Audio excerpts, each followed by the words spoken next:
விஸ்வரூபம்னா அது வடமொழி தான். விஸ்வம்னா உலகம், ரூபம்னா வடிவம். உலக வடிவமாய் எழுந்து நிற்கிறார். அவருடைய கருத்தியல், அவருடைய சிந்தனை, அவருடைய உழைப்பு, அவருடைய பங்களிப்பு, அவருடைய தியாகம் பேச வைக்கிறது. சும்மா இல்ல. நீங்க எங்க அம்பேத்கரை பத்தி பேசுங்க, நம்ம யாராவது போய் சொன்னோமா? இந்த மக்கள் சொன்னார்களா? பேச வைக்கிறார் அம்பேத்கர். அது யார் பேசினாலும் அமித்ஷாவையும் பேச வைக்கிறார், ராகுல் காந்தியையும் பேச வைக்கிறார். திருமாவளவன் பேசுறான்னா அதுக்கு ஒரு காரணம் நீ சொல்ல முடியும். ஆனால் ராகுல் காந்தியையும் பேச வைக்கிறார், அமித்ஷாவையும் பேச வைக்கிறார். யார்? அம்பேத்கர் பேச வைக்கிறார். அம்பேத்கருடைய சிந்தனைகள் பேச வைக்கின்றன. அம்பேத்கருடைய ஐடியாலஜி பேச வைக்கிறது. அம்பேத்கருடைய கான்ட்ரிபியூஷன், பங்களிப்பு பேச வைக்கிறது. அம்பேத்கருடைய உழைப்பு பேச வைக்கிறது. அம்பேத்கருடைய தியாகம் பேச வைக்கிறது.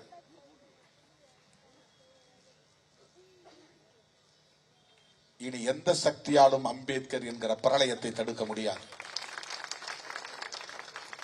இனி எந்த சக்தியாலும் புதிய இந்தியா உருவாவதை எந்த சக்தியாலும் தடுக்க முடியாது.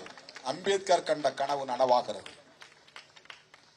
அம்பேத்கர் கண்ட கனவு நனவாகிறது என்றால் சிறுத்தைகள் ஆட்சி அதிகார பீடத்தில் கொடியேற்றுவார்கள் என்கிற கனவுதான் அம்பேத்கரின் கனவு.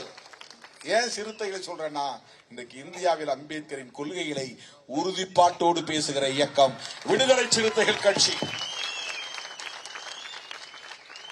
தமிழ்நாட்டில் இருக்கிற அரசியல் கட்சிகளோடு ஒப்பிட்டு நாங்கள் இங்கே ஆட்சி பிடிப்போங்கிற பொருளை சொல்லல. சிறுத்தைகளின் போராட்டம் வெற்றி பெறும், அம்பேத்கர் கண்ட கனவு நனவாகும், விளிம்பு நிலை மக்களின் கைகளில் ஆட்சி அதிகாரம் வரும். அதுதான் அதற்கு பொருள். விளிம்பு நிலை மக்களின் கைகளில் ஆட்சி அதிகாரம் வரும். இதை இனி எந்த சக்தியாலும் தடுக்க முடியாது.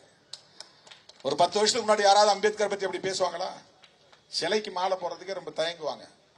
போய் மாலை போட்டா அந்த சாதி கோச்சுவான், இந்த சாதி கோச்சுவான். இன்றைக்கு எல்லோரும் ஜெய் பீம் என்று முழங்குகிற ஒரு கட்டாயம், வரலாற்று கட்டாயம் உருவாகி இருக்கிறது.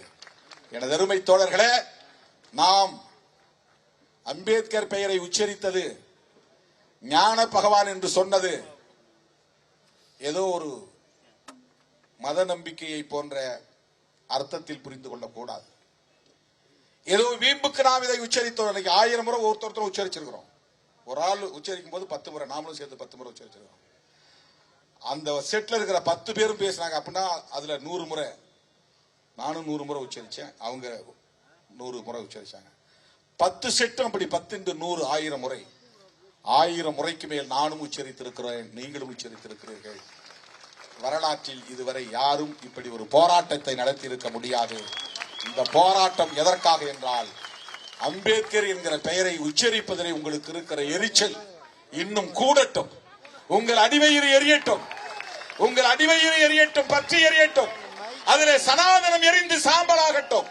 இப்போது எல்லோரும் சேர்ந்து சொல்லுவோம், அம்பேத்கர், அம்பேத்கர், அம்பேத்கர், அம்பேத்கர், அம்பேத்கர், அம்பேத்கர், அம்பேத்கர். செய்திகளை உடனுக்குடனும் துல்லியமாகவும் தெரிந்து கொள்ள சப்ஸ்கிரைப் பண்ணுங்க.